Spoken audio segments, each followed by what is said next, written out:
Teens, senang dapat menjumpai kalian dalam acara Teens for Christ. Hari ini kita akan menyimak tulisan dari Pendeta David Trustandi dalam buku renungan Teens for Christ dengan judul Suara Kebenaran. Berdasarkan Yesaya 8 ayat 1 sampai 22. Bersama saya Yunike Alfonsiani. Mari kita mengawali renungan hari ini di dalam doa. Kita berdoa. Ya Tuhan, firman-Mu, kebenaran-Mu adalah pelita bagi jalan hidup kami.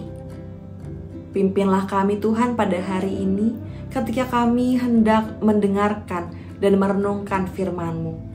Kiranya Roh Kudus menolong kami agar kami dapat membuka hati kami dan pikiran kami, sehingga firman-Mu benar-benar boleh tertanam dan bertumbuh dalam hati kami, dan pada akhirnya boleh berbuah melalui tindakan nyata kami. Inilah doa kami ya Tuhan. Dalam nama Kristus Yesus kami berdoa dan mengucap syukur. Amin. Teens, pusat refleksi kita hari ini adalah Yesaya 8 ayat 13 yang berbunyi demikian. Tetapi Tuhan semesta alam, Dialah yang harus kamu akui sebagai yang kudus. Kepadanya lah harus kamu takut, dan terhadap Dialah kamu harus gentar. Teens, salah satu media elektronik pernah memberitakan tentang pasangan yang menegur seorang bapak karena membuang sampah secara sembarangan.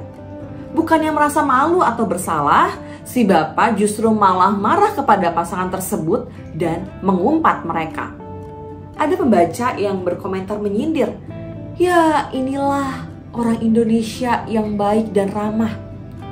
Ada juga yang mengatakan bahwa sikap semacam ini membuat orang malas untuk menegur karena orang yang ditegur biasanya lebih marah. Masukan, nasihat, atau teguran tidaklah memandang umur. Kamu dengan cara yang sopan tentu bisa menegur orang yang lebih tua darimu jika memang ia melakukan hal yang tidak benar. Apakah ada konsekuensinya? Tentu ada. Bisa saja muncul respons negatif berupa diskriminasi umur. Contohnya, kamu masih kecil, tahu apa sih kamu? Atau dasar anak muda so eksis. Jika kamu direspon dengan kata-kata semacam itu, apa yang akan kamu lakukan? Apakah kamu berhenti untuk menegur jika ada orang yang melakukan kesalahan? Seharusnya tidak. Sebab kamu harus tetap menyuarakan kebenaran meskipun ada orang yang tidak menyukai kebenaran tersebut. Inilah yang terjadi kepada Nabi Yesaya. Ia harus bersembunyi karena firman Tuhan yang ia sampaikan kepada kerajaan Yehuda ditolak mentah-mentah. Ia bahkan dianggap berkhianat dan berkomplot dengan pihak musuh. Nabi Yesaya dibenci karena sikap kritisnya tersebut. Apakah hal itu membuat Nabi Yesaya takut? Tentu saja tidak. Yesaya mengatakan bahwa hanya kepada Tuhan sajalah kamu harus gentar, bukan kepada yang lain.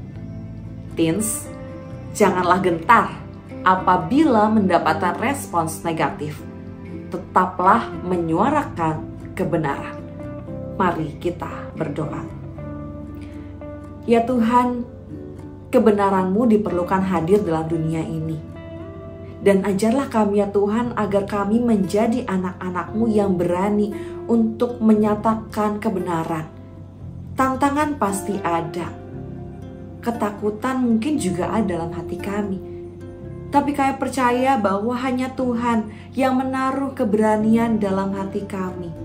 Keberanian untuk menyuarakan kebenaran dimanapun Engkau menempatkan kami. Tuhan tolong kami supaya kami boleh benar-benar menjadi anak Tuhan yang dapat menyuarakan kebenaran.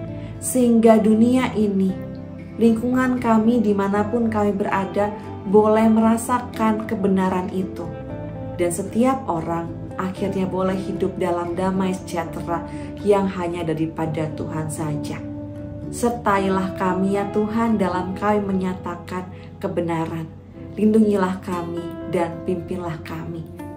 Dalam nama Kristus Yesus, Tuhan kami yang hidup, yang memberikan kami keberanian, kami berdoa dan mengucap syukur. Amin. Demikian renungan kita hari ini.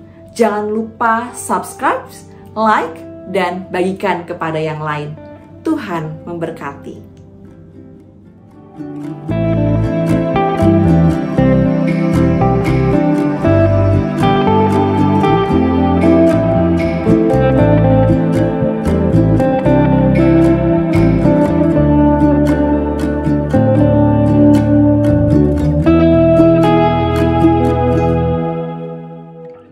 Sahabat, mari dukung pelayanan dan pekabaran Injil melalui YKB dengan membagikan link acara ini kepada sebanyak mungkin orang. Dukungan juga dapat saudara lakukan dengan mentransfer dukungan finansial ke rekening BCA ke nomor 450 305 2990 450 305 2990 atas nama Yayasan Komunikasi Bersama.